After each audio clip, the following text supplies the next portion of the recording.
வணக்கம் நண்பர்களே. வர வர லைவுக்கான கூட்டம் அது இந்த 11th 12th பாலிட்டி வந்ததுக்கப்புறம் குறைஞ்சிக்கிட்டே போகுது. ஆக்சுவலாக இதில் யாருக்கு எந்த பாடம் முக்கியம்னே தெரியல. கேட்க மாட்டாங்க அப்படின்னு நினச்சி அவங்களே லைவுக்கு வரதில்லையாட்டுது. வந்த வரைக்கும் சந்தோஷம். சரிங்களா, நாம் இன்றைக்கி பார்க்க போகிற லைவ் வந்து பார்த்திங்கன்னா இந்த ஷெடியூலோட கடைசி பாடம் ஜிகே சமூக நீதி. சரிங்களா, இது கொஞ்சம் பெரிய பாடம். இதில் வந்து பார்த்தீங்கன்னா இப்போ 2020-22 எடிஷன்லாம் இருக்கு இல்லையா, அதில் சில பாயிண்ட்ஸ்லாம் குறைச்சிருக்காங்க. 2019 ரிலீஸ் பண்ண புத்தகத்தில் வந்து பார்த்திங்கன்னா சில பாயிண்ட்ஸ்லாம் இருக்கும். ஸோ அதெல்லாம் இந்த கேள்விகளில் வரும். சரிங்களா, அதெல்லாம் உங்களுக்கு ஒருவேளை உங்கள்கிட்ட இருக்க புக்கில் அந்த பாயிண்ட்ஸ் இல்லை அப்படின்னா இந்த கேள்விகளை மட்டும் நோட் பண்ணி வச்சுங்க. அதில் முக்கியமானது எல்லாமே நான் எடுத்து வச்சுருக்கேன். சரிங்களா, வளரும் நாடுகளில் வறுமை அதிகரித்து வருவதற்கு வளர்ந்த நாடுகளே பொறுப்பேற்க வேண்டும் என்று கூறியவர். கரெக்டு. நான் சொன்னேன் இல்லையா, இந்த கேள்வி புது புத்தகத்தில் உங்களுக்கு அனுப்பின மெட்டீரியலில் இருக்குமான்னு எனக்கு தெரில. சரிங்களா, இது வந்து 2019 எடிஷன். இது தேவையில்லை, பட் இருந்தாலும் சில முக்கியமான பாயிண்ட்ஸ் மட்டும் எடுத்து வச்சிருக்கேன். யார் அப்படின்னா தாமஸ் பொக்கே. யாரு? Thomas bouquet. அதாவது வளரும் நாடுகளில் வறுமை அதிகரித்து வர்றதுக்கான காரணம் வளர்ந்த நாடுகள் தான் வந்து பார்த்திங்கன்னா அதில் அவங்க இது பண்ணுறாங்க அப்படின்னு சொல்லியிருப்பார். அவர் ஒரு கருத்து சொல்லியிருப்பார்.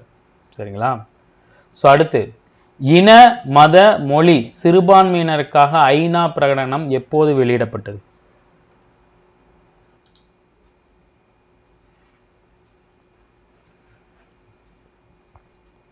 Very good. Option B, December 18, 1992. சரிங்களா, இங்கே பாருங்க, இன மொழி சிறுபான்மையினருக்கான ஐநா பிரகடனம். இதுவே வந்து பார்த்தீங்கன்னா ஹியூமன் ரைட்ஸ் டேன்னு வரும். சரிங்களா, கீழே அது வந்து பார்த்தீங்கன்னா டிசம்பர் 10. அதுவும் டிசம்பர் தான். ரெண்டையும் போட்டு குழப்பிக்காதீங்க. சரியா, அடுத்து இந்திய சமூக வளர்ச்சி போக்கில் ஏற்றத்தாழ்வுகள் எதன் அடிப்படையில் அமைந்த படிநிலைகளால் உருவானது? இந்திய சமூக வளர்ச்சி போக்கில் ஏற்றத்தாழ்வுகள் எதன் அடிப்படையில் அமைந்த படிநிலைகளால் உருவாகியது? Very good. இது வர்ண அமைப்பு இல்லை வர்ண சிராமம் அப்படின்னு சொல்லுவாங்க. வர்ண அமைப்பில் பிரிக்கிறது, 4 பிரிப்பாங்க இந்த காலத்தில். சரிங்களா, ரொம்ப முக்கியமான ஒரு கேள்வி, ரொம்ப அடிக்கடி கேட்கப்பட்ட ஒரு ப்ரீவியஸ் இயர் கொஸ்டின். ரொம்ப அடிக்கடி கேட்கப்பட்ட ஒரு ப்ரீவியஸ் இயர் கொஸ்டின். சரிங்களா, நிறைய டிஎன்பிசி தேர்வில் கேட்கப்பட்டது. இந்திரா சஹானி இந்திய யூனியன் வழக்கு எதனோடு தொடர்புடையது? ரொம்ப ரொம்ப ஒரு முக்கியமான ஒரு கேள்வி. Very good. எது? மண்டல் குழு அறிக்கை. மண்டல் குழு அறிக்கை ரொம்ப முக்கியமான ஒரு கேள்வி இது. சரிங்களா, இந்த வழக்கு எதை பற்றி அப்படின்னா இந்திரா சஹானி அப்படிங்கிறவங்க இடஒதுக்கீடுக்கு எதிராக வந்து பார்த்தீங்கன்னா வழக்கு போடுவாங்க. வழக்கு போட்டு இப்போ சட்டத்தின் முன் அனைவரும் சமம், ஆர்டிகல் 15 ஒன்று இருக்கும். ஆர்டிகல் 15 என்ன? இனம் மொழி பாகுபாடு இல்லாமல் எல்லாரையும் சமமாக பார்க்கணும். சரிங்களா, 16 வந்து பார்த்தீங்கன்னா பொது வேலை வாய்ப்புகள் அனைவருக்கும் சம உரிமைன்னு கொடுத்துருப்பாங்க. ஸோ அந்த அரசியலமைப்புக்கு எதிராக இந்த இடஒதுக்கீடு இருக்குது அப்படின்னு வந்து சொல்லும், வழக்கு போட்டிருப்பாங்க. ஸோ அதற்கப்புறம் இதை பண்ணிட்டு இந்த வழக்கில் வந்து இந்திரா சஹானி தோற்றுருவாங்க. ஸோ இது வந்து பார்த்தீங்கன்னா சிறுபான்மையினரை பாதுகாக்கணும், பிற்படுத்தவர்களை பாதுகாக்கணும், அவங்களுக்கு சிறப்பு சலுகை அளிக்கணும், இது வந்து இதில் இல்லை, அரசியலமைப்பு சட்டத்துக்கு எதிரானது இல்லை அப்படிங்கிற மாதிரி புதுசாக ஒரு சட்டமைப்பு, ஒரு அரசமைப்பு சேர்த்தி 15, 16 4 சேர்த்தி 4வது இது வந்து திருத்தி இது பண்ணுவாங்க. ரொம்ப முக்கியமான கேள்வி. சரிங்களா, ஸோ அடுத்து விபி அரசாங்கம் மண்டல ஆணையத்தின் பரிந்துரையை ஏற்றுக்கொண்ட ஆண்டு. இதுவும் ரொம்ப முக்கியமான கேள்வி. இப்போ இடஒதுக்கீடு இருக்கு இல்லையா, நம்ம எழுதுகிற டிஎன்பிசி 69% இடஒதுக்கீடில் தான் நம்ம எழுதுகிறோம். இடஒதுக்கீடு இல்லை அப்படின்னா ரொம்ப சிரமமாக போயிடும். எல்லாருக்குமே இடஒதுக்கீடு இல்லைன்னா ரொம்ப சிரமமாக போயிடும். ஸோ அதை ஃபஸ்ட்டு நம்ம நீதி கட்சி கொண்டு வந்துருவாங்க. ஆனால் சென்ட்ரல் கவர்மெண்ட் இதில் வந்து யார் கொண்டு வருவா? விபி சிங் தலைமையிலான அரசு. என்ன வருஷம்? Very good. 1990 ஆகஸ்ட் 13. அதாவது சுதந்திர தினத்துக்கு 2 நாளைக்கு முன்னாடி நான் வச்சுங்க. விபி சிங் அரசாங்கம் மண்டல ஆணையத்தின் பரிந்துரையை ஏற்றுக்கொண்ட ஆண்டு. சரிங்களா? மண்டல ஆணையம் அதன் அறிக்கையை யாரிடம் சமர்ப்பித்தது?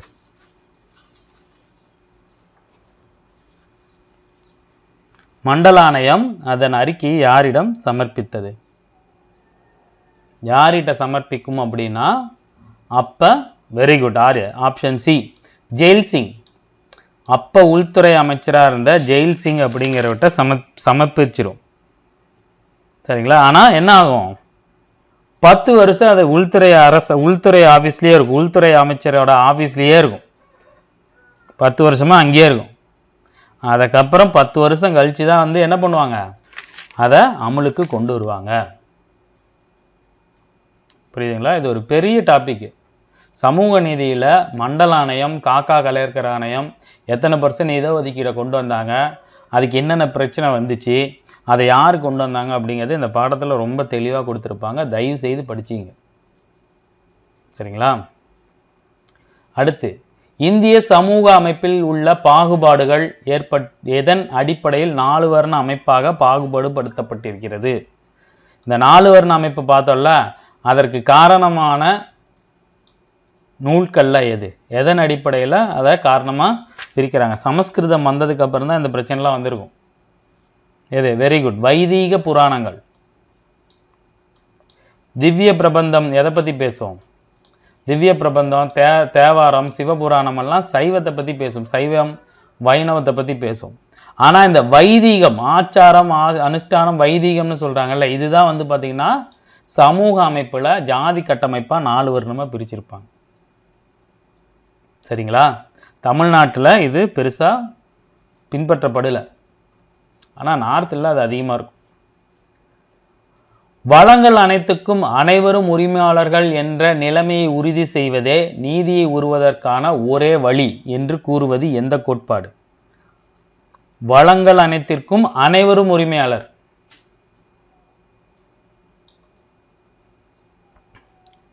வளங்கள் அனைத்திற்கும் உரிமையாளர்கள் என்னது? பொது.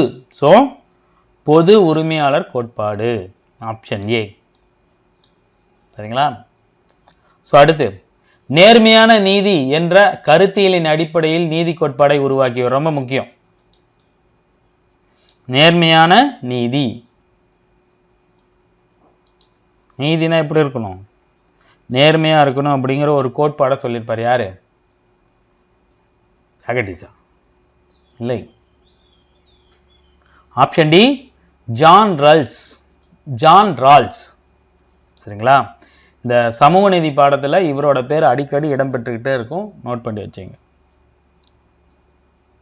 மனிதனை மனிதனாக கருத முடியாமல் அவர் ஜாதியை வைத்து எடை போட முயலும் சிந்தனை காட்டு மிராண்டித்தனமானதுன்னு சொன்னவர் யார்? மனிதனை மனிதனாக கருதாமல் அவர் ஜாதியை வச்சு எடை போடுறது காட்டு மிராண்டித்தனம் அப்படின்னு சொன்னது யாரு? சாக்ரட்டிஸா? இல்ல, தென்னாட்டின் சாக்ரட்டிஸ் யாரு? Option B Periyar. கொடுத்திருப்பாங்க இத. சரிங்களா? நீதி என்றால் என்ன என்னும் தலைப்பில் தனது மாணவர்களோடு பல உரையாடல்களை நடத்தியவர் யார்?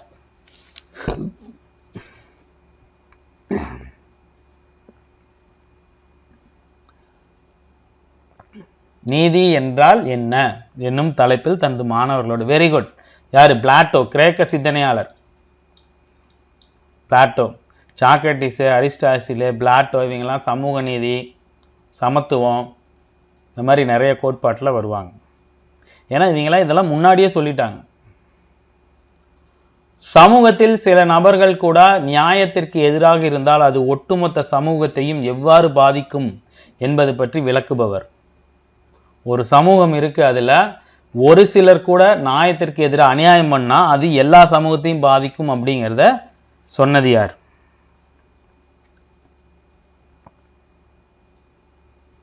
சாக்ரட்டிஸ். யாரு? சாக்ரட்டிஸ். சாக்ரட்டிஸோட காலம் என்னன்னு வந்து பாத்தீங்கன்னா 4ஆம் நூற்றாண்டு, கிமு 4ஆம் நூற்றாண்டு. அதனாலதான் சாக்ரட்டிஸை பெரிய அளவுல சொல்றாங்க. அப்பயே வந்து பாத்தீங்கன்னா சொல்லிட்டாரு. சரிங்களா? அடுத்து, சுதந்திர இந்தியா. சாக்ரட்டிஸ் ஈக்குவலான ஆள் யாரு? நம்ம திருவள்ளுவர். சரிங்களா? சுதந்திர இந்தியாவில் முதல் பிற்படுத்தப்பட்டோர் ஆணையம் யாருடைய தலைமையில் அமைய பெற்றது? ஒரு 20 டிஎன்பிஎஸ்சி ப்ரீவியஸ் கொஸ்டின்ல இது பார்க்கலாம். ஏகப்பட்ட டிஎன்பிஎஸ்சி தேர்வுகளில் கேட்கப்பட்ட ஒரு கொஸ்டின் இது. சுதந்திர இந்தியாவின் முதல் பிற்படுத்தப்பட்டோர் ஆணையம். Very good. யாரு? காக்கா கலேல்கர். காக்கா கலேல்கர். இவருக்கு அப்புறம் தான் மண்டல ஆணையம், இரண்டாவது பிற்படுத்தப்பட்டோர் ஆணையம். முதல் பிற்படுத்தப்பட்டோர் ஆணையம் யாரு? காக்கா கலேல்கர். ரொம்ப ரொம்ப முக்கியம். உருப்பட்ட டிஎன்பிஎஸ்சி தேர்வுகளில் கேட்டிருக்காங்க. ஸோ அடுத்து சமூக அடையாள கோட்பாடு எனப்படுவது. சமூக அடையாள கோட்பாடு.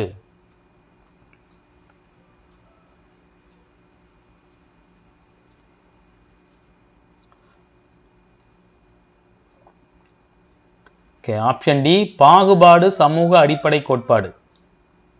ஒரு சமூக அடையாள கோட்பாடு அப்படின்னா என்ன அப்படின்னா, ஒரு சமூகத்துல அவங்களோட அந்தஸ்தை வச்சு பாகுபாடு படுத்துறாங்க இல்லையா? சமூக அடையாளம் என்ன அப்படிங்கிறதுக்கு ஏற்ற மாதிரி அவங்கள பாகுபாடு படுத்துறாங்க இல்லையா?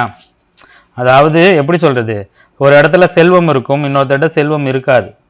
ஸோ அதுக்கேற்ற மாதிரி புறக்கணிக்கிறாங்க இல்லையா? அதுதான் வந்து பார்த்தீங்கன்னா சமூக அடையாளத்தை கொண்டு அவங்களை புறக்கணிப்பது. அது எதுக்கு அடிப்படை? பாகுபாடு, சமூகத்துக்குள்ள பாகுபாடு காட்டுறது. சரிங்களா? ஸோ அடுத்து முதல் உறுதிப்படுத்தும் ஆணை அமெரிக்காவின் எந்த குடியரசுத் தலைவரால் வெளியிடப்பட்டது?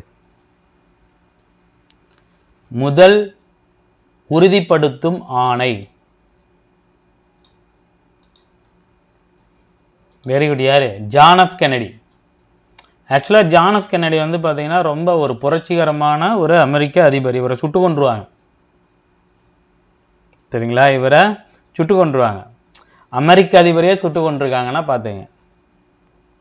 அடுத்து சில அரசுகளால் கடைபிடிக்கப்பட்ட பாகுபாடு கொள்கை சமுதாயங்களுக்கு உறுதிப்படுத்தும் நடவடிக்கைகள் அமலாக்கம் செய்வது அந்தந்த நாடுகளின் சமத்துவ கொள்கையில் தேவைப்படுகிறது என்று வலியுறுத்தி கேட்டுக்கொண்ட அமைப்பு.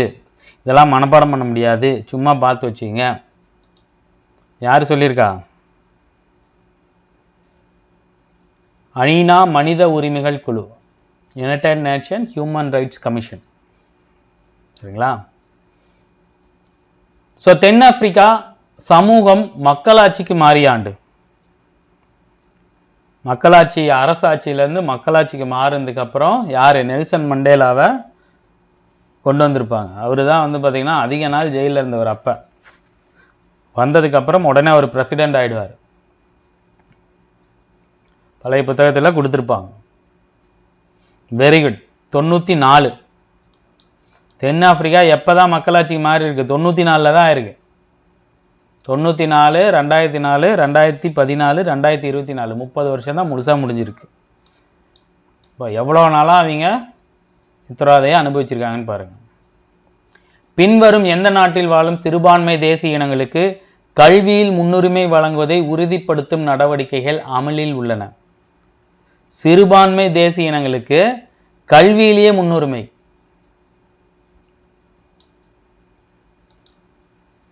சிறுபான்மையினர் ஒடுக்கப்படுவது உலகமெங்கும் நடக்கக்கூடிய ஒன்று. Very good. ஆப்ஷன் சி சீனா. ஆப்ஷன் சி சீனா. இந்தியா முழுவதும் அரசு நிர்வாக மொழியாக ஆங்கிலம் மட்டுமே பின்பற்றப்படும் என்று எந்த ஆண்டு அறிவித்தது? ஒரு சட்டம் போட்டிருப்பாங்க. சட்டத்துக்கு அப்புறம் என்ன ஆகும்? இந்தியா முழுவதும் நிர்வாக மொழியாக ஆங்கிலமே பின்பற்றப்படும் அறிவிச்சிருப்பாங்க. அதுக்கப்புறம் ஃபாரினில் போய் படித்தவங்களுக்கு தான் வேலை அதிகமாக இருக்கும். இந்தியாவில் படித்து இப்போ இங்கிலீஷ் தெரியாதவங்களாம் வேலை இருக்காது. 1835. Option C. சரிங்களா? தாழ்த்தப்பட்ட வகுப்பினருக்கு உதவிகள் செய்ய வேண்டும் என்று குறிப்பிட்டவர்? தாழ்த்தப்பட்ட வகுப்பினருக்கு உதவிகள் செய்ய வேண்டும், அவர்கள் பின்தங்கியிருக்காங்க, கல்வி மறுக்கப்படுது, அவங்களோட வளங்கள் கொள்ளையடிக்கப்படுது அப்படின்னு சொல்லி இவர் சொல்லியிருப்பார். நிறைய நிலங்களை அதாவது நல்ல மக்களால் உழுதுகிட்டு இருந்த நிலங்களை பிடுங்கி ஒரு முறை கொண்டு வருவாங்க, ராயத்து வரி முறை கொண்டு வருவாங்க. அதில் என்ன ஆகும்? மக்கள்கிட்ட இருந்து நில உரிமையாளர்னு ஒரு குரூப் உருவாகும். அவங்ககிட்ட இருந்து சரி, இதுக்கு முதல்ல ஆன்சர் பார்ப்பேன். யாரு? Francis Ellis. சரிங்களா? அவங்ககிட்ட இருந்து நிலம் வந்து நில உரிமையாட்ட போகும். ஸோ காலங்காலமாக வளர்ச்சிட்டு இருந்த மக்களுக்கு நிலம் இல்லைங்கும் போது அவங்க என்ன பண்ணுவாங்க, குறைஞ்ச சம்பளத்துக்கு கூலிக்கு வேலைக்கு போகும்போது நிறைய நிலங்கள் தரிசா போகும். அதுக்கப்புறம் இவரு தான் ஒரு மிகப்பெரிய ஒரு இது பண்ணி அதை கொண்டு போவார், கவனத்துக்கு கொண்டு போய் பஞ்சமர் நிலங்கள்னு ஆரம்பிப்பாங்க. இந்த பாடம் படிச்சிங்கன்னா உங்களுக்கு புரியும். ஸோ அடுத்து, கீழ்கண்ட கூற்றுகளில் சரியான விடை. காலனி ஆட்சியில் நிலங்களிலிருந்து விரட்டப்பட்டு கல்வியை மறுக்கப்பட்ட தாழ்த்தப்பட்ட வகுப்பாரின் குழந்தைகள் பள்ளிகளில் சேர்வதை உயர் வகுப்பார் எதிர்த்து தடுத்தனர். இங்க பாருங்க, நிலத்திலிருந்து பிடுங்கிட்டு கல்வியும் மறுக்கப்பட்ட தாழ்த்தப்பட்ட வகுப்பினரின் குழந்தைகள் அந்த காலத்துல ரொம்ப மோசமா இருந்துச்சு. அவங்க ஸ்கூல்லயே சேர விட மாட்டாங்க. ஸோ தாழ்த்தப்பட்ட குழந்தைகள் பள்ளிகளில் அனுமதிக்கப்படுவதை தடுக்கக்கூடாது, தடுத்தா சட்டப்படி குற்றம் அப்படிங்கிற ஒரு ஆணையை கவர்மெண்ட் கொண்டு வரும். என்ன வருஷம்? 1854. இல்லை, எது சரி எது தவறு?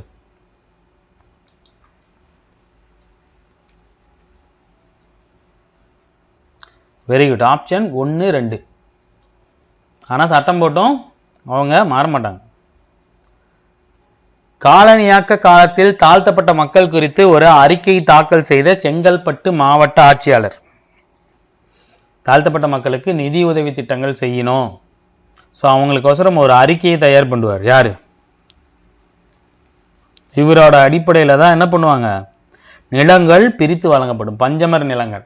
அசுரன் ஒரு படம் வந்திருக்கும், பார்த்துருக்கீங்களா? அதில் வந்து பிரகாஷ்ராஜ் சொல்லுவார், பஞ்சமர் நிலங்கள் வெள்ளைக்காரன் எழுதி கொடுத்துட்டு போயிடுவான், அதை இவங்க மறுபடியும் பிடுங்கியிருப்பாங்க. ஆனால் சட்டப்படி அவங்ககிட்ட பட்டா இருக்காது. யாரு? திரின் மெக்ரே. Very good, திரின் மென்கிரே. ரொம்ப முக்கியமான பெக்குலியரான கேள்வி. இங்க பாருங்க, தாழ்த்தப்பட்ட மக்கள் குறித்து ஒரு அறிக்கை தாக்கல் செய்த செங்கல்பட்டு ஆங்கிலேய ஆட்சியாளர். என்ன வருஷம்? 1885. சரியா? பஞ்சமர் பள்ளிகள் என அழைப்பதை ஆதி திராவிடர் பள்ளிகள் என்று அழைக்க வேண்டும் என்று கூறியவர்கள் யார்?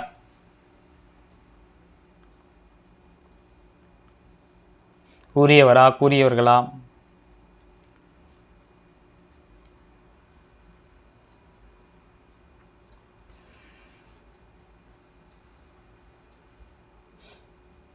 மூணு நாலு ஆப்ஷன். அயோத்திதாச பண்டிதர், சிங்காரவேலர். இவர் எப்படி பண்ண மாட்டார்னு உங்களுக்கு தெரியும். இவரும் பண்ண மாட்டார், இவர் நீதி கட்சியில் இருந்திருப்பார், இவர் சொல்லியிருப்பார். ஆனால் இதை சொன்னவர் யாரு? அயோத்திதாச பண்டிதரும் சிங்காரவேலரும். பஞ்சமன்னு கூப்பிடாதீங்க சரி அப்படின்னு சொல்லியிருப்பார். ஸோ அடுத்து, 1892ஆம் ஆண்டில் சென்னை மாவட்டம் அனைத்து துறைகளில் வகுப்பு வாரி பிரதிநிதித்துவம் அளித்து ஆணை வெளியிட்டது. இது 128 கீழ் 2 என்று அழைக்கப்படுகிறது. 1892 ஒரு வகுப்பு வாரி பிரதிநிதித்துவம் கொடுப்பாங்க. வகுப்பு வாரினா இடஒதுக்கீடு முறை தான் கிட்டத்தட்ட. Very good. 1, 2 ரெண்டுமே சரிதான். சரிங்களா? ஸோ அடுத்து, மகாராஷ்டிராவில் கல்வி விழிப்புணர்ச்சியை ஏற்படுத்தியவர். மகாராஷ்டிராவே யாரு? குலாம்கிரி நாவல் யாரு எழுதியிருந்து? ஜோதிபா புலே. ரொம்ப முக்கியமான ஒரு கேள்வி. இங்க பாருங்க, கல்வி விழிப்புணர்ச்சி. ஜோதிபா புலே தான் முதல் ஒதுக்கப்பட்டவங்களுக்காக முதல் ஸ்கூலை ஓப்பன் பண்ணியிருப்பாரு. இவங்களோட வைஃப் சாவித்திரி பாபுல தான் நாட்டினோட முதல் பெண் ஆசிரியர். பெண்களுக்குன்னு தனி கல்லூரி பள்ளியெல்லாம் ஆரம்பிச்சவங்களும் இவங்க தான். அதனால தான் கல்வி விழிப்புணர்ச்சின்னு போட்டிருக்காங்க.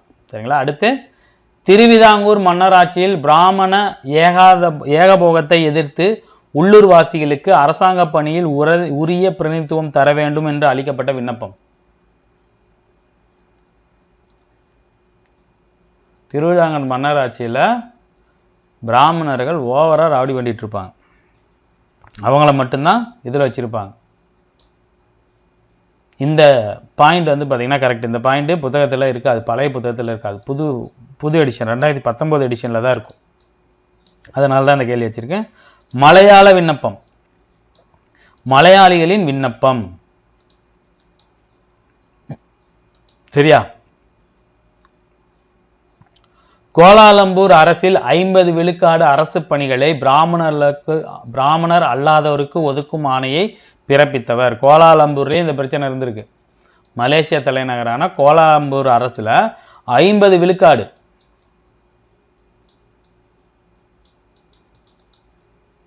யாரு? Very good, Shahu Maharaj. ஷாகு மகாராஜ். சரிங்களா? அடுத்து, மில்லர் குழு பரிந்துரையின் அடிப்படையில் அரசு பணிகளுக்கு நியமனங்களில் விகிதாச்சார பிரதிநிதித்துவத்தை கொண்டு வந்தவர். இந்த கேள்வி மூணுமே புது புத்தகத்தில் இருக்காது, அதனால இது வச்சிருக்கு. மில்லர் குழு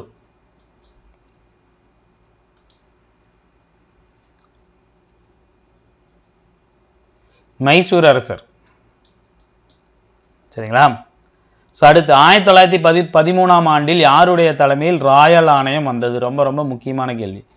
ராயல் ஆணையத்தை பத்தி கேள்விப்பட்டிருக்க மாட்டீங்க. 1913ஆம் வருஷம் பட்டய சட்டத்தை பத்தி தெரிஞ்சுக்கிறதுக்கோசரம் வருவாங்க.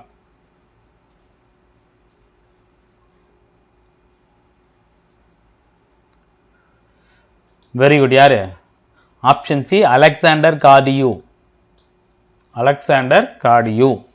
அவங்க வந்ததுக்கு அப்புறம் அவங்ககிட்ட நிறைய பேர் விண்ணப்பங்கள் கொடுப்பாங்க. நம்ம நீதி கட்சி போய் அவங்ககிட்ட விண்ணப்பங்கள் கொடுக்கும். நீதி கட்சிக்கு முன்னாடி இந்த திராவிடர் சங்கமா அவங்களாம் 12லயே அவங்க இதை ஆரம்பிச்சிட்டாங்க இல்லையா, அவங்க நிறைய பேர் இந்த மாதிரி பிரச்சனை போயிட்டு இருக்கு, இதெல்லாம் பண்ணணும் அப்படின்னு சொல்லி நிறைய கொடுத்துருப்பாங்க. ராயல் ஆணையம் ரொம்ப முக்கியம். இந்த வருஷம் வந்துச்சு 1913. இந்த ராயல் ஆணையம் பார்த்தீங்கன்னா இங்கிலாந்துலேயும் இந்தியாவிலையும் ஒரே நேரத்தில் இந்த சிவில் சர்வீஸ் எக்ஸாம்லாம் நடத்தணுங்கிற மாதிரியான சிறந்த பரிந்துரைகள்லாம் கொடுத்துருக்கும். சரிங்களா? இதை பார்த்துங்க. அலெக்சாண்டர் கார்டியூ புக்கில் கொடுத்துருக்காங்க. ஆனால் கூகுளில் போட்டு ராயல் ஆணையம் செக் பண்ணும்போது இன்னொருத்தரோட ஒரு பேர் வருது. சரிங்களா? அவர் பேர் பார்த்தீங்கன்னா ஜான், அவர் பேர் ஜான் பாயிண்டர்னு ஒரு ஜான் பாயிண்டர் டிக்சன். சரிங்களா? இங்கே பார்த்தீங்கன்னா அலெக்சாண்டர் கார்டியூன்னு கொடுத்துருக்காங்க. ஒருவேளை இவரோட தலைமையில் இந்தியா வந்திருக்கும். அந்த ஆணையத்தோட ஒரிஜினல் யார் அப்படின்னு பார்த்தீங்கன்னா ஜான் பாயிண்டர் டிக்சன். ரெண்டு பேரையுமே நான் வச்சுங்க. அதனால தான் இந்த கேள்வி நம்ம பெக்குலியராக எடுத்திருக்கோம். சரியா? பிராமணர் அல்லாதோர் அறிக்கை யாரால் எழுதி வெளியிடப்பட்டது? ரொம்ப முக்கியமான கேள்வி. நம்ம இதுவரைக்கும் நீதி கட்சியில் நிறைய பாயிண்ட்ஸை பார்த்துருப்போம். அதில் பிராமணர் இல்லாத அறிக்கை விட்டவங்க நடேசன், டிஎம் நாயர், சர் பிட்டி தியாகராஜர் 3 பேர் தான் நம்ம பார்த்துருப்போம். ஆனால் அதை கையால் எழுதி வெளியிட்டவர் யார்? அவரு தான் அவரோட கையால தான் அவரோட ஹேண்ட் ரைட்டிங்ல எழுதியிருப்பாங்க. Very good. யாரு? Sir P Thyagarayar. ரொம்ப முக்கியமான ஒரு பெக்குலியரான கேள்வி. இந்த நீதி கட்சி சம்பந்தமான நிறைய பாயிண்ட்ஸ்ல இந்த கேள்வி இல்லை, இந்த பாயிண்ட் இல்லை, பார்த்துங்க. தென்னிந்திய சுதந்திர சங்கம் வேற என்ன? தென்னிந்திய நலவுரிமை சங்கம், தென்னிந்திய விடுதலை கூட்டமைப்பு, சரிங்களா, சவுத் இந்தியன் லிபரல் ஃபெடரேஷனு, தென்னிந்திய திராவிடர் சங்கம் அப்படின்னு எல்லாமே எது? 1916 நீதி கட்சி தான் சொல்லுது. சரியா? அடுத்து, தென்னிந்திய சுதந்திர சங்கத்தின் சார்பில் வெளியான நூல் ஜஸ்டிஸ் பார்ட்டி. அப்ப ஜஸ்டிஸ். சரிங்களா? பகுத்தறிவு, குடியரசெல்லாம் யாரோடது? நம்ம பெரியாரோடது. அடுத்த கேள்வி, கீழ்கண்ட கூற்றுகளில் சரியான விடை. 1917 இந்தியா வந்த தூதுக்குழுவை சென்னை மாகாணத்தைச் சேர்ந்த 54 அமைப்புகள் சந்தித்து பிராமணர் மற்றும் சிறுபான்மை மதத்திற்கான உரிய பிரதிநிதித்துவம் வழங்க வேண்டும் என்று கோரினர். வகுப்பு வாரி பிரதிநிதித்துவம் கோரி அங்காங்கே மாநாடுகள் நடைபெற்றது. 1917 இந்தியா வந்த ஒரு தூதுக்குழு வந்திருக்கு.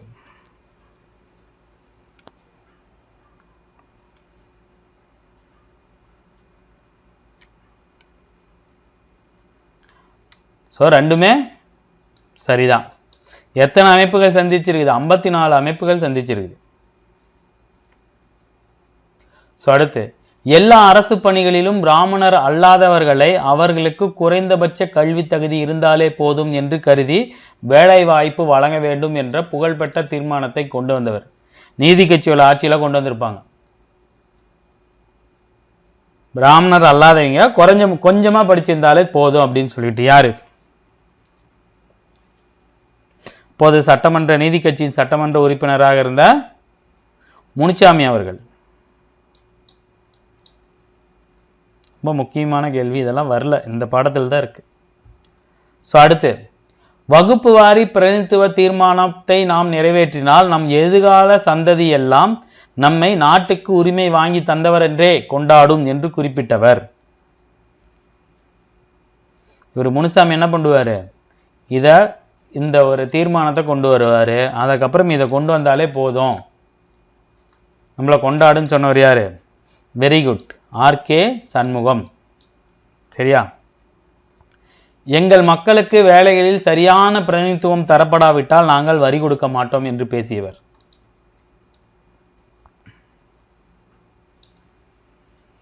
இதுவும் நீதி கட்சியோட ஒரு சம்பவம் தான். நீதி கட்சியில் இதில் இருந்தவங்களே யார் இருந்திருக்கார்? Very good, C Natesanar. சரியா? காஞ்சிபுரத்தில் காங்கிரஸ் மாநாடு எந்த ஆண்டு நடைபெற்றது? காங்கிரஸோட மாநாடு காஞ்சிபுரத்தில் நடைபெறும்.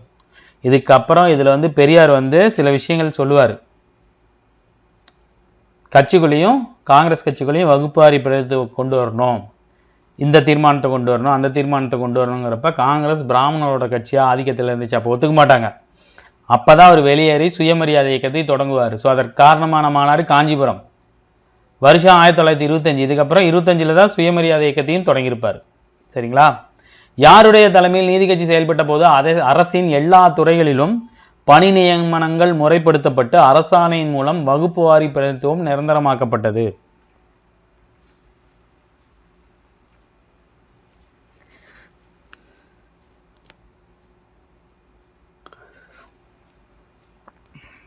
முத்தையா.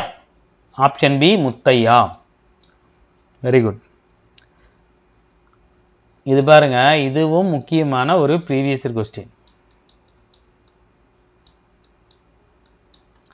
தமிழகத்தில் வகுப்பு வாரி ஆணை பின்பற்றப்படுவதால் மருத்துவக் கல்லூரியில் தனக்கு இடம் கிடைக்கவில்லை என்று கூறி உயர் நீதிமன்றத்தில் வழக்கு தொடுத்தவர். இவர் வழக்கு தொடுத்து இடஒதுக்கீடையே ரத்து பண்ணி விடுவார். Very good. யாரு? செண்பகம் துரைராஜன். ரொம்ப முக்கியமான ஒரு கேள்வி, அடிக்கடி கேட்கப்பட்ட ஒரு கேள்வி. செண்பகம் துரைராஜன் வழக்கு எது சம்பந்தப்பட்டது? வகுப்பு வாரி பிரதிநிதித்துவம், அதாவது இடஒதுக்கீடு. இடஒதுக்கீடு முறை பின்பற்றனால எனக்கு கவர்மெண்ட் மெடிக்கல் காலேஜில் சீட்டு கிடைக்கல, இது அரசியலமைப்பு சட்டத்துக்கு எதிரானதுன்னு சொல்லி வழக்க போட்டு என்ன பண்ணிவிடுவாங்க, அந்த இதையே நீக்கிவிடுவாங்க. அதுக்கப்புறம் காமராஜர், அம்பேத்கர், நேரு, ஜவஹர்லால் நேரு எல்லாம் சண்டை போட்டு அந்த அரசமைப்பு சட்டத்தில் முதல் திருத்தத்தை கொண்டு வருவாங்க. ஸோ இந்திய அரசியலமைப்பின் முதல் சட்ட திருத்தத்தை கொண்டு வரதற்கு காரணமானவரும் ஒரு தமிழர் தான். யாரு? செண்பகம் துரைராஜன். ரொம்ப ரொம்ப முக்கியம். சரிங்களா? அடுத்து, கீழ்கண்ட கூற்றுகளில் சரியான விடை. ஆர்கே சண்முகம் தொடுத்த வழக்கினை தொடர்ந்து விசாரித்து தீர்ப்பு வழங்கிய ஆர்கே சண்முகம். சரிங்களா? அதாவது ஆர்கே சண்முகம்ல செண்பகம் துரைராஜன். சரிங்களா? செண்பகம் துரைராஜன் தொடுத்த வழக்கினை விசாரித்து தீர்ப்பு வழங்கிய உயர் நீதிமன்றம் தமிழகத்தில் பின்பற்றப்படும் வகுப்பு வாரி ஆணையாது அரசமைப்பு சட்டத்திற்கு எதிரானது என்று தீர்ப்பளித்தது. அதற்கப்புறம் தமிழகத்தில் பின்பற்றப்படுத்த வந்த இடஒதுக்கீடு முறை ரத்து செய்யப்பட்டது. முன்னாடி சொன்ன மாதிரி ரெண்டுமே சரிதான். சரி, பாருங்க, ஒன்று தவறு, ரெண்டு சரி. இது யாரு? இதில் ஆர்கே சண்முகம் தொடுத்த வழக்கு இல்லை, செண்பகம் துரைராஜன் தொடுத்த வழக்கு. ஸோ கேள்வி தவறாதான் இருந்திருக்கு, நான் தான் ஆப்ஷன் தப்பா சொல்லிட்டேன். ஸோ தொடுத்த வழக்கு யாரு? செண்பகம் துரைராஜன். மேலே சொன்னவர் தான். சரிங்களா? அடுத்து, விபி சிங் தலைமையிலான அரசு பிற்படுத்தப்பட்டோருக்கு எத்தனை சதவீதம் இடஒதுக்கீடு வழங்கியது? ரொம்ப ரொம்ப முக்கியமான ஒரு கேள்வி. இதுவும் ப்ரீவியஸ் கொஸ்டின்ல வந்திருக்கும். மத்திய அரசு வேலை வாய்ப்புகளில் பிற்படுத்தப்பட்டோருக்கு எத்தனை சதவீத இடஒதுக்கீடு வழங்கியது? 27%. வெரி குட், ஆப்ஷன் ஏ. இந்த 27 மறந்துடாதீங்க. சரியா? அடுத்து அரசமைப்பு சட்டம் பிரிவு 15 மற்றும் 16 பிரிவுகளில் சமூக ரீதியிலும் பொருளாதார ரீதியிலும் பின்தங்கியவர்களுக்கு சில சிறப்பு சட்டங்கள் மூலம் சலுகைகள் வழங்கலாம் என்று அரசுக்கு அதிகாரம் அளித்தது. ஸோ இது திருத்தம் என்னது? 15 கீழ் 4, 16 கீழ் 4. ஸோ 15 எது வரும்? மதம், இனம், மொழி இதனால பாகுபாடு படுத்தக்கூடாது. ஸோ இதுதான் இடஒதுக்கீடுக்கான திருத்தம். நேரு முதலாவது சட்ட திருத்தத்தை நாடாளுமன்றத்தில் கொண்டு வந்தார். இதுதான் முதல்ல சட்ட திருத்தம். ஸோ 1, 2 சரி. சரியா? அடுத்து கருணாநிதி முதலமைச்சராக இருந்தபோது பிற்படுத்தப்பட்டோர் நலன் குறித்து ஆராய்ந்திட யாருடைய தலைமையில் ஆணையம் அமைக்கப்பட்டது? ரொம்ப முக்கியமான ஒரு கேள்வி. இறந்து போன முன்னாள் முதலமைச்சர் மு கருணாநிதி கலைஞர் அவர்களோட ஆட்சி காலத்துல யாரோட தலைமையில ஒரு ஆணையம் பிற்படுத்தப்பட்டோர் நலன் குறித்து? Very good. யாரு? சட்டநாதன். Option C Sattanathan. சரிங்களா? அடுத்து 44வது கொஸ்டின். இந்திய அரசமைப்பு சட்ட திருத்தத்திற்கு பின் வேகமா போறேனா, அது போய்தாமா ஆகணும். சரிங்களா? இந்திய அரசமைப்பு சட்ட திருத்தத்திற்கு பின் தமிழ்நாட்டில் 1951 முதல் பிற்படுத்தப்பட்டோருக்கு 25% இடஒதுக்கீடு வழங்கப்பட்டது. தாழ்த்தப்பட்டோருக்கு 15 என இடஒதுக்கீடு முறை என்ன பண்ணாங்க? நடைமுறைப்படுத்தப்பட்டது தமிழ்நாட்டில். ஸோ ரெண்டுமே சரிதான். வருஷம் பாருங்க 51. அதுக்கப்புறம் தான் கொஞ்சம் கொஞ்சமா ஏற்றிக்கிட்டே வந்தாங்க. 1971 என்ன பண்ணுவார் கலைஞர்? அதை மாற்றி எழுதியிருப்பார். ஸோ பிற்படுத்தப்பட்டவர் 25லேருந்து 31% கொண்டு வந்திருப்பார். தாழ்த்தப்பட்டவருக்கு 18% கொண்டு வந்திருப்பார். அதற்கப்புறம் வேற மாதிரி பிரிப்பாங்க. 30, 20, 18, 1ன்னு பிரிப்பாங்க. சரிங்களா? அதை தெரிஞ்சு வச்சுங்க. பிற்படுத்தப்பட்டோர்னா பேக்வேர்டு கிளாஸுக்கு எவ்வளவு? இப்போ இருக்கிற சட்டத்தின் பிரகாரம் தமிழ்நாடுல, மற்ற ஸ்டேட்டில் சொல்ல ஸ்டேட்டுக்கு மாறும். 30. எம்பிசிக்கு 20. சரிங்களா? அப்புறம் பார்த்தீங்கன்னா ஷெட்யூல்டு கேஸ்ட் இருக்காங்களா, அவங்களுக்கு 18. ட்ரைபல்ஸு, ஷெட்யூல்டு ட்ரைபல்ஸ் அவங்களுக்கு 1. டோட்டலாக 69 வரும். இதுக்குள்ளேயே தான் பார்த்தீங்கன்னா பிசிஎம்மும் வருவாங்க. இப்போ முஸ்லீம்களுக்கு தனியாக பிரிச்சிருக்காங்க. இந்த பிசிஎம் பார்த்தீங்கன்னா இந்த பிசிக்குள்ளே வருவாங்க. சரிங்களா? இப்போ வரைக்கும் இது நாம் பின்பற்றிட்டு இந்தியாவிலேயே இடஒதுக்கீடு முறையில் அதிக பர்சன்டேஜில் இடஒதுக்கீடு பண்ணது யார்? தமிழ்நாடு தான். கருணாநிதி கொஞ்சம் ஏற்றினார். அதற்கப்புறம் வந்தவங்க 89 பார்த்தீங்கன்னா அதுக்கப்புறம் மறுபடியும் கொஞ்சம் ஏற்றிருப்பாங்க. அதற்கப்புறம் இதில் பிரச்சனை வரும். பிரச்சனை வந்ததுக்கப்புறம் யாருமே பிரச்சனை பண்ண முடியாத மாதிரி புரட்சி தலைவி ஜெயலலிதா இருந்தாங்கல்ல, அவங்க சட்ட திருத்தத்தையே கொண்டு வந்து யாருமே இதில் கை வைக்க முடியாத மாதிரி கொண்டு போய் அரசமைப்பில் சேர்த்திருவாங்க. யார் நினைச்சாலும் கேஸே போட முடியாது. அவ்வளோதான் 69% அப்படின்னு. சரிங்களா? ஸோ அடுத்து பழங்குடியினருக்கு தனியிட இடஒதுக்கீடு கோரி வழங்கப்பட்ட ஆண்டு. அதுக்கு முன்னாடி இந்த வருஷம் வரைக்கும் முன்னாடி இந்த எஸ்டிக்கு 1% பார்த்தோம் இல்லையா, அது இருக்காது. 68% தான் இருக்கும். அதுக்கப்புறம் ஒரு பர்சன்டேஜ் சேர்த்து 69 வந்திருக்கும். என்ன வருஷம்? Very good, 1989. சரிங்களா? அடுத்த கேள்வி. மண்டல ஆணையத்தின் பரிந்துரைகளை ஏற்றுக்கொள்வதாக அறிவித்த பிரதமர். மண்டல ஆணையத்தோட பரிந்துரைகளை ஏற்றுக்கொண்டு நடைமுறைப்படுத்தியிருப்பார். Very good. யாரு? விபி சிங். மேலேயே பார்த்தோம். சரிங்களா? தமிழகத்தில் நடைமுறையில் இருந்த 69 இடஒதுக்கீடு உச்ச நீதிமன்ற தீர்ப்புக்கு முரணானது என்றும் அதனை ரத்து செய்ய வேண்டும் என்று உச்ச நீதிமன்றத்தில் வழக்கு தொடுத்தவர். ஆரம்பத்தில் என்ன பண்ணுவாங்க? செண்பகம் துரைராஜன். அதற்கப்புறம் 69% 89க்கு அப்புறம் கொண்டு வந்துருவாங்கல்ல. இது உச்ச நீதிமன்ற தீர்ப்பு என்ன பண்ணுவாங்க? 27%. அப்புறம் பார்த்தீங்கன்னா அதற்கப்புறம் 50% வரைக்கும் இடஒதுக்கீடு இருக்கலாம்னு சொல்லியிருப்பாங்க. ஸோ இதுக்கு முரணானது அப்படின்னு சொல்லி ஒருத்தர் உச்சநீதிமன்றத்தில் வழக்கு போட்டிருப்பாரு. இந்த வழக்குக்கு அப்புறம் தான் என்ன பண்ணும் தமிழ்நாடு அரசு? சட்டப்பிரிவு 31C directive principles of state policy இருக்கு இல்லையா, அதாவது அரசு நெறிமுறைப்படுத்தும் கோட்பாடு, அதுல வந்து சட்ட திருத்தத்தை கொண்டு வந்து என்ன பண்ணுவாங்க, சட்ட திருத்தத்தையே மாத்தி 11வது அட்டவணையில போய் சேர்த்துரும், ஒண்ணுமே பண்ண முடியாத மாதிரி. அதற்கு காரணமா பண்ணவர் யாரு, இவரு தான் முதல்ல அந்த பிரச்சனையை கொண்டு வந்துருப்பாரு, KN விஜயன். இவருக்கு ரிவிட் அடிச்சு விட்டுரும் தமிழ்நாடு அரசு. சரிங்களா? ஸோ அடுத்து இங்க பாருங்க, 69 இடஒதுக்கீடு கொடுத்து தமிழ்நாடு அரசின் தனி சட்ட மசோதா, நான் சொன்னேன் இல்லையா, இதை பயன்படுத்தி தான் நிறைவேற்றிருப்பாங்க. எது, directive principles of state policy. எதுல வரும், 31C. நோட் பண்ணி வச்சுங்க, ரொம்ப ரொம்ப முக்கியம். சரியா? ஸோ அடுத்து, நாடாளுமன்றத்தில் மேற்கொள்ளப்பட்ட எத்தனையாவது அரசியல் சட்ட திருத்தத்தின் மூலம் தமிழக அரசின் இடஒதுக்கீடு சட்டம் இந்திய அரசியல் சட்டத்தின் 11வது அட்டவணையில் இணைக்கப்பட்டது. இதுவும் நிறைய ப்ரீவியஸ் கொஸ்டின்ல கேட்டது.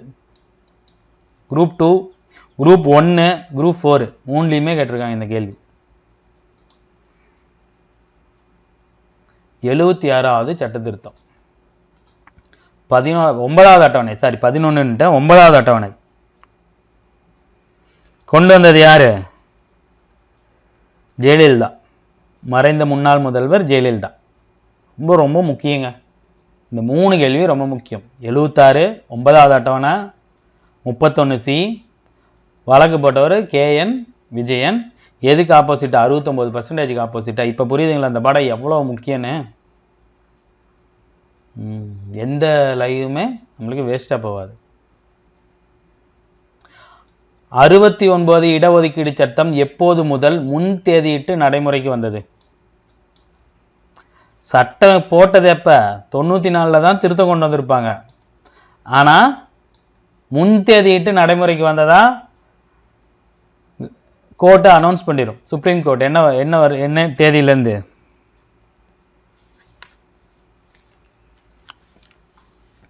November 16, 1992 November 16. ரொம்ப ரொம்ப முக்கியம்.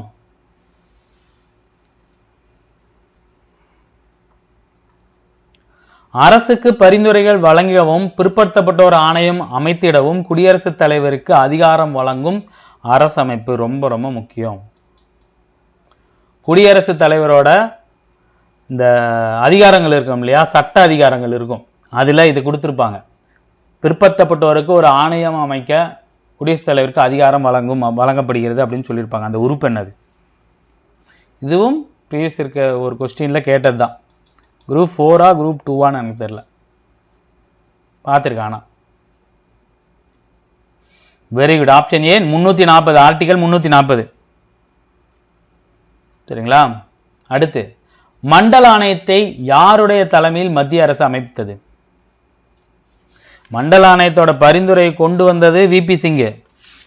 சரிங்களா? ஆனா எந்த பிரதமர் தலைமையில அந்த அமைச்சிருப்பாங்க? Very good. Morarji Desai, PP மண்டல்னு சொல்லுவாங்க, பிந்தேஸ்வரி பிரசாத் மண்டல் கமிஷன். சரிங்களா?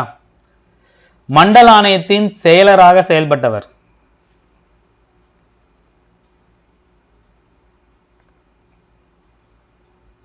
இந்த கேள்வி என்னன்னா, மண்டல ஆணையத்தை யாருடைய தலைமையிலான மத்திய அரசு? இப்ப மத்திய அரசுல பிரதமராக இருந்தவர் மொரார்ஜி தேசாய், மண்டல ஆணையத்தோட தலைவர் தான் PP மண்டல். அந்த மண்டல ஆணையத்தோட செயலராக இருந்தவர் யாரு? Very good. Option A SS Gill கொடுத்திருப்பாங்க. சரிங்களா? பிற்படுத்தப்பட்டோர் வகுப்பினர் குறித்து ஆய்வு செய்திட PP மண்டல் தலைமையிலான குழு எந்த ஆண்டு அமைக்கப்பட்டது? ரொம்ப ரொம்ப முக்கியம்.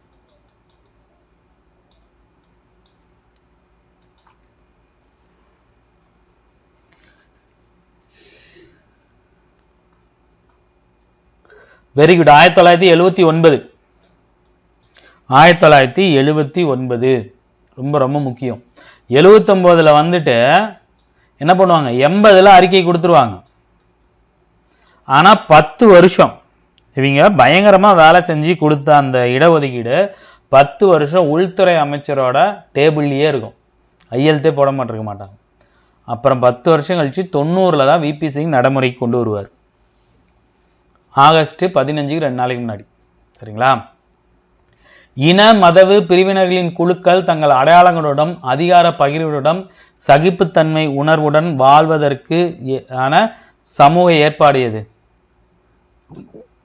எல்லாத்துக்குமே என்ன பண்ணணும்? சம வாய்ப்பு வழங்கணும்.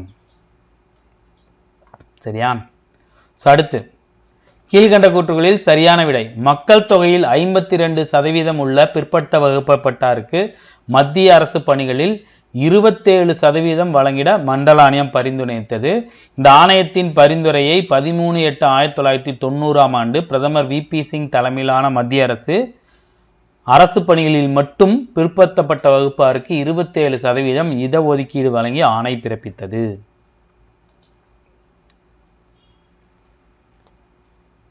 மேல சொன்னதுதான் 1, 2 ரெண்டுமே சரி. சரியா? அடுத்து 57வது கேள்வி. 1976ஆம் ஆண்டு இந்திய அரசாங்கத்தால் பின்தங்கிய வகுப்பினருக்காக 2வது ஆணையம். முதல் ஆணையம் என்னது? காக்கா கலேல்கர் பார்த்தோம் இல்லையா? 2வது ஆணையம் விந்தேஸ்வரி பிரசாத் மண்டல் தலைமையிலான உருவாக்கப்பட்டது. அரசு பணிகளில் 31% சமூக மற்றும் பொருளாதாரத்தில் நலிவடைந்த பின்தங்கிய வகுப்பைச் சேர்ந்த மக்களுக்கு அளிக்கப்பட வேண்டும் என பரிந்துரைத்தது.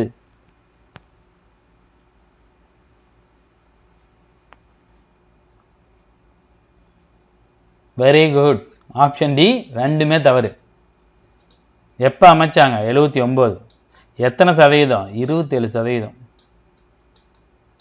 சில பேர் பார்த்தீங்களா 1, 2 சரி போறீங்க, மேலே கொடுத்ததே தான் அப்படியே மாத்திருக்கு. சரியா? மொழி மேல் வெறியும் தங்களது பண்பாடு மேல் தீவிர பற்றும் கொண்டுள்ள நபர்களால் நவீன சமுதாயத்தை உருவாக்கவே முடியாது என்று திட்டவட்டமாக வாதாடியவர். என்ன சொல்லியிருக்காரு? மொழி மேல வெறியும் தங்கள் பண்பாடு மேல் தீவிர பற்றும் கொண்டுள்ள நபர்களால்.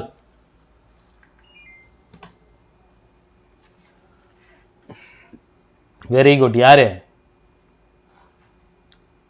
பெரியார். சரியா? அடுத்து நியாயம் என்பது முழு சமூகத்திற்கும் மட்டுமானதாகவே இருக்க வேண்டும் என்று யாருடைய தத்துவத்தின் மைய கருத்து?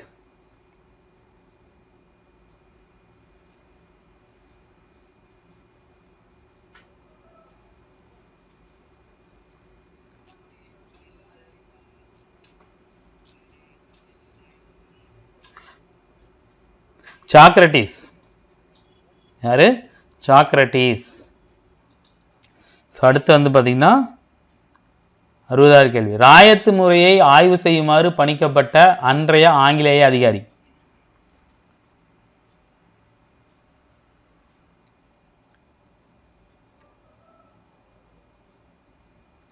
Francis Ellis. பிரான்சிஸ் எல்லிஸ் ரொம்ப ஒரு நல்ல அதிகாரி. தமிழுக்கும் வந்து பார்த்தீங்கன்னா நிறைய விஷயங்கள் பண்ணியிருப்பார். சரிங்களா? அடுத்து அரசியல் சட்டத்தில் உச்சவரம்பு குறித்து குறிப்பிடாத நிலையில் உச்ச நீதிமன்றம் 50% என்ற உச்சவரம்பினை நிர்ணயித்தது. உச்ச நீதிமன்றம் தனது தீர்ப்பின் ஒரு பகுதி உச்சவரம்பிற்கும் விலக்கு உண்டு என்று குறிப்பிட்டது. இந்த உச்சவரம்பு எதை பத்தி சொல்லுது? இடஒதுக்கீடு பத்தி சொல்லுது.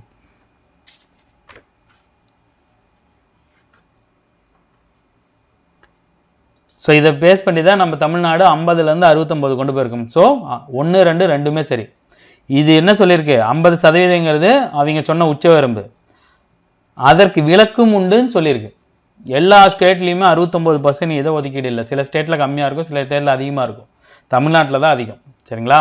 ஸோ அடுத்து 62வது கேள்வி. வகுப்பு வாரி பிரதிநிதித்துவத்திற்கு மெட்ராஸ் முன்னோடியாக இருப்பதுடன் அம்மாநிலமே பிற்படுத்தப்பட்ட வகுப்பினர்களுக்கு பிரதிநிதித்துவத்தை வழங்கியுள்ளது என்பது யாருடைய அறிக்கையில் குறிப்பிடப்பட்டுள்ளது? நமக்கு ஒரு பெருமை சேர்க்கக்கூடிய ஒரு அறிக்கையில இந்த வேர்டு வந்திருக்கும். Very good. மண்டல் அவரோட அறிக்கையை சப்மிட் பண்ணுவார் இல்லையா? அந்த அறிக்கையிலே இதை மென்ஷன் பண்ணியிருப்பாரு. இடஒதுக்கீடுக்கு முன்னோடியது மெட்ராஸ் தான், நீதி கட்சி. அம்மாநிலமே பிற்படுத்தப்பட்ட வகுப்பினருக்கு பிரதிநிதித்துவத்தையும் வழங்கியிருக்குன்னு சொல்லியிருப்பார். சரியா? தகுதி இருப்பவை உயிர் வாழும் என்ற கோட்பாடை உருவாக்கியவர். இது வந்து பாத்தீங்கன்னா 2019 எடிஷன்ல இருக்கிற புத்தகத்துல இல்லை இந்த பாயிண்ட். ஆனா புக் பேக்ல கொடுத்துருந்தாங்க. அதனாலதான் இந்த கேள்வி நம்ம எடுத்திருக்கோம். தெரிஞ்சு வச்சுங்க. தகுதி இருப்பவை உருவாழும். அல்லது பலம் உள்ளவை பிழைத்து கொள்ளும். யாரோட கோட்பாடு? Charles Darwin. இந்த கோட்பாடுக்கோட பேர் என்னன்னு வந்து பாத்தீங்கன்னா இயற்கை தெரிவு. இயற்கை தெரிவு. சரியா? அடுத்து, நம் ரத்தத்தையும் வேர்வையும் தவிர இழப்பதற்கு எதுவும் இல்லை என்று சொல்லியவர். இதுவும் புக் பேக்ல இருந்துச்சு. நம் ரத்தத்தையும் வேர்வையும் தவிர இழப்பதற்கு எதுவும் இல்லைன்னு சொன்னவர். ஆக்சுவலா புத்தகத்து டேட்டா பிரகாரம் லெனின், சில இடங்கள்ல ஸ்டாலினையும் கொடுத்திருப்பாங்க. ரஷ்ய புரட்சியாளர்கள் இவங்கெல்லாம் இந்த கம்யூனிசத்தை கொண்டு வந்தவங்க. ஸோ ரத்தத்தையும் வேர்வையும் தவிர இழப்பதற்கு ஒன்றும் இல்லைன்னு சொன்னவர் லெனின் தான். ஒருவேளை லெனின் கொடுக்காம ஸ்டாலின் எங்கேயாவது ஆப்ஷன்ல கொடுத்துருக்காங்கன்னா போட்டு விட்டுருங்க. மேக்சிமம் இந்த மாதிரி கேள்வி கேட்க மாட்டாங்க, இருந்தாலும் தெரிஞ்சு வச்சுக்கோங்க. தேசங்களின் வளம் பற்றிய ஒரு ஆய்வு என்ற நூலை எழுதியவர்.